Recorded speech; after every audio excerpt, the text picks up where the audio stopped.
आपको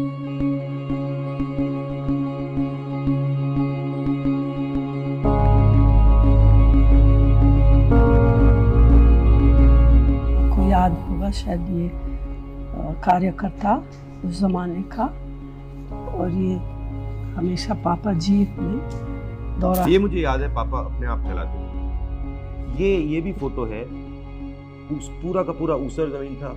जब बारिश आती थी गांव के गांव ब्लॉक हो जाते थे। पापा ने वहाँ पे एक प्रोग्राम किया था, और इंडस्ट्रियल एस्टेट। और ये देखिए, एक तो डिफरेंस अभी काफी क्लियर है कि ये उस समय प्रधानमंत्री थे, मगर इनके सिक्योरिटी वाले यहाँ बिल्कुल नहीं। जब मैं 82 में गया था तो ये हालत थी।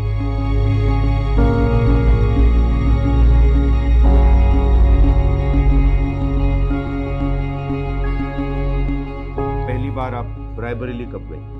81-82 शुरू किया काम। हम लोग जाते थे मेडिकल कैंप के लिए। बहुत सारे अच्छे डॉक्टर लोग थे वहाँ के, दिल्ली के, सेवा करने के लिए ये लोग हमेशा मदद करते थे। हमारे परिवार का अमेठी रायबरेली से 100 साल का रिश्ता है। 1921 से पंडित जी उनका राजनीतिक जीवन शुरू किया, और एक किसान का लीडर था बाबा रामचंद्र, उनको मैसेज भेजा कि चलो मिलेंगे, और पंडित जी को अपना दुख बताया। मैं भी जाऊंगा, पंडित जी ने बोला। तो फिर वो प्रतापगढ़ पहले, क्योंकि सबसे ज़्यादा वो किसान का जो था प्रतापगढ़, और फिर रायबरेली भी, और एक दो और नज़दीक के जगह। रायबरेली वैसे राहुल के दादा फिरोज गांधी वहाँ के एमपी थे 53 से। परदादा ने अपना काम, अपनी पॉलिटिक्स रायबरेली में आंदोलन से शुरू की थी अंग्रेजों के खिलाफ।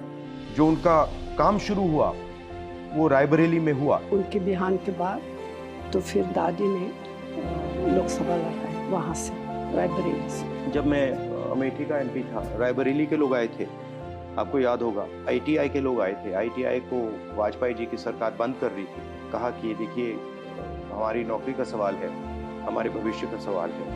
तो मैंने काफ़ी उसमें हम लोग बहुत कोशिश की और उसको बचाया, क्योंकि हम चाहते थे कि वो जो टेक्नोलॉजिकल स्पिरिट है और जो टेलीकॉम्स का जो कनेक्शन था वो रायबरेली से ना टूटे। गांव में जाती थी लोगों से मिलने, पता करना अगर कुछ किसी का देहांत, किसी की शादी, या तो फिर एक बार बाढ़ था, एक और बार सूखा था, तो हमेशा ही मैं वहाँ एकदम जाती थी। एकदम एक्सेप्ट किया मुझे।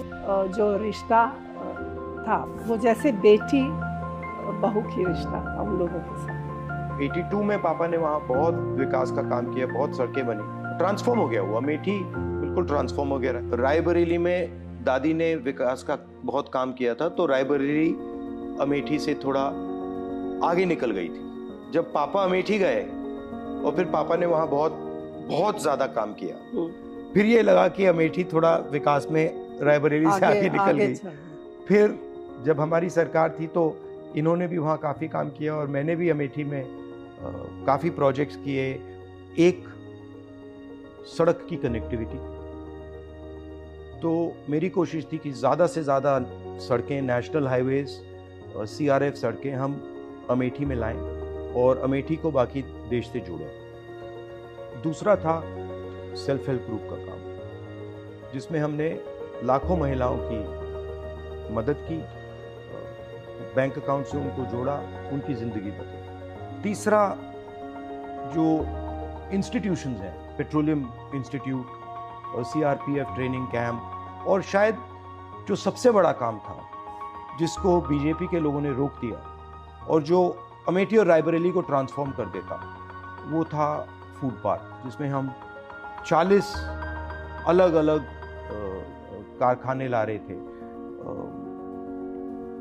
जो हॉर्टिकल्चर और एग्रीकल्चर से रिलेटेड थे। और मेरी सोच थी कि वो फूड पार्क अमेठी और रायबरेली का चेहरा ही बदल देगा। और उसको बीजेपी के लोगों ने रोक दिया।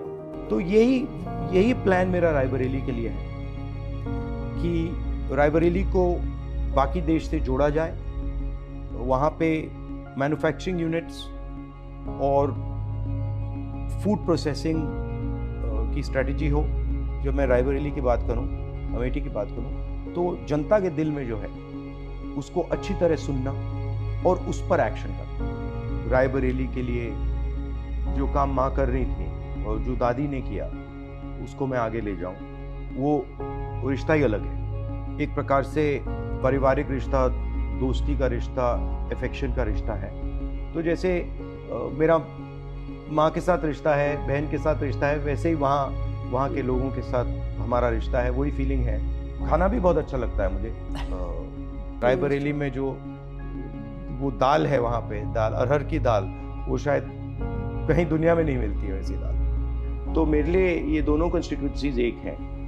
अमेठी और रायबरेली ने हमें सब कुछ दिया है। जब भी अमेठी रायबरेली को जरूरत होगी हम वहाँ मिलेंगे।